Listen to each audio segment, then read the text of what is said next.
Assalamualaikum warahmatullahi wabarakatuh. My name is Muhammad Nabil Fatahila.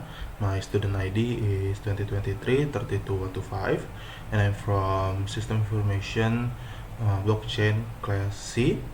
Okay, and today I will show you my practical project for blockchain. Okay, so the first one is symmetric encryption. The core concept of symmetric encryption is using the XXM secret key to lock or to encrypt and unlock or to decrypt data. Here is the step-by-step explanation how the program runs. Okay. The first one is preparation and calling modules. Okay. The preparation. The program imports the Fairnet module from the cryptography library. Fairnet is a highly secure standard implementation of symmetric encryption using the AES algorithm that ensures messages cannot be read or tampered with without the original key. Next one is creating the secret key. Okay. The system automatically generates a unique and random secret key. In symmetric cryptography, this key acts as both the padlock and its key. Anyone who has a copy of it can read your secret message.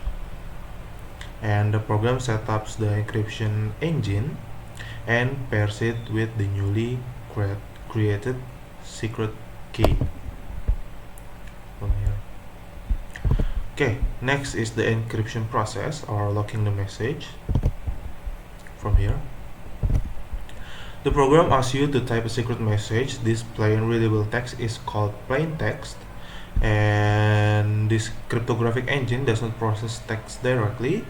It processes binary data, and the encode function converts your text into a byte format. Right here. And the next one is decryption processes. Okay, or unlocking the message.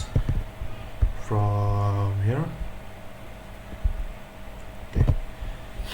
The program simulates the receiver of the message. The cryptographic engine uses the XXM secret key to reassemble the random ciphertext back into the organized byte data. And the byte data is then translated or decoded back into human readable text so it can be displayed on the screen. Okay, I will try to run it. Here, test. This is the ciphertext, and if we simulate it again, will come the original text or the plain text. Okay. Next one is hashing. As a quick note to clarify basic concept, hashing is slightly different from encryption. Encryption is two-way. Data can be locked and then unlocked with the same key, while hashing is one-way. Once data is changed, it can never be reverted to its original form. However, both are crucial techniques in cryptography. Okay, the main hash generator function is here. Okay, this part is the engine that turns the text into a digital fingerprint. Computers don't process letters directly. This converts the input text into a byte data format. Here. Next is here. The byte data is fed into the SHA-256 algorithm. This is a world standard cryptographic algorithm that is highly secure. It's the same one used by the Bitcoin network. And then here, the raw result from the SHA-256 algorithm is translated into this hexadecimal text, combination of numbers 0 to 9 and letters from A to F with a fixed length, making it easy to read and store. Okay, maybe I will try to run it. Okay, this is the input, the avalanche effect. I will input my student ID.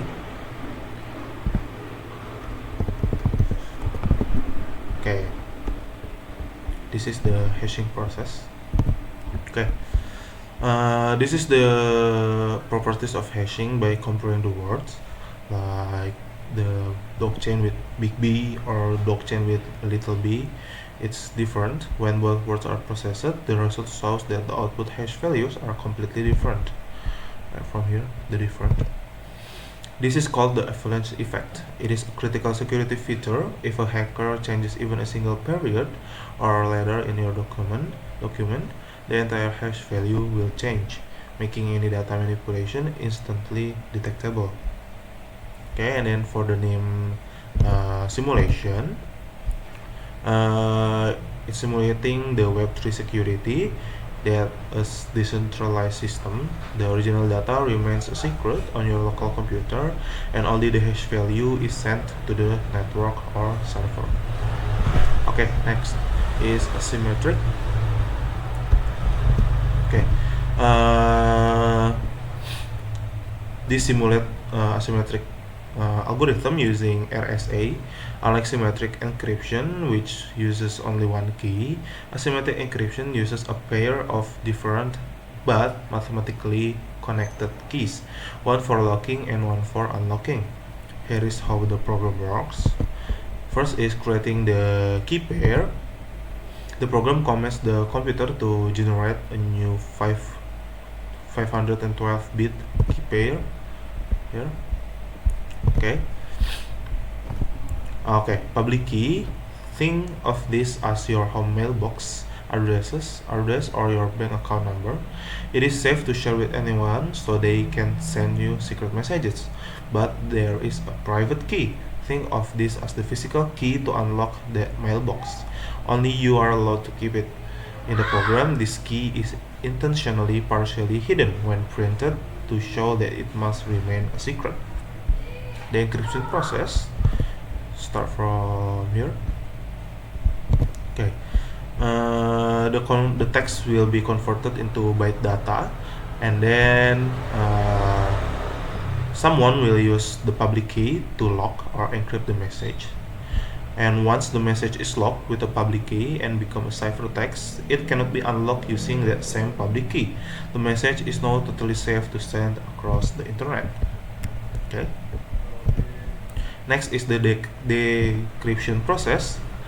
The scrambled message or the ciphertext now reach the someone who's supposed to have that message. Because you are the rightful owner holding the private key and you can open it. The engine uses your private key to reassemble the random data back into its original byte form.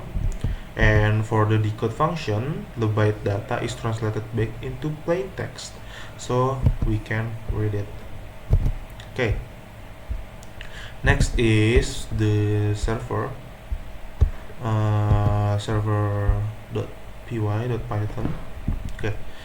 The server code here use a digital signature. Here's the breakdown of how each piece of data is processed and saved into the SQLite database. Hashing using SHA-256. The ID never encrypted. Instead, it is hashed using the SHA-256 algorithm into NIM hash. From here. Yeah. From here. Okay. Because hashing is one way, meaning the stored name underscore hash can never be reversed back into the original ID by anyone, not even the developer. Next, the system used asymmetric cryptography or with RSA algorithm. The 512-bit RSA algorithm is used here not to encrypt the database contents but to create the user identity. The system generates a public key and a private key. From here and here. Okay. The public key is stored openly as a plain text, and the private key is used to create a digital signature from the name underscore hash. Okay.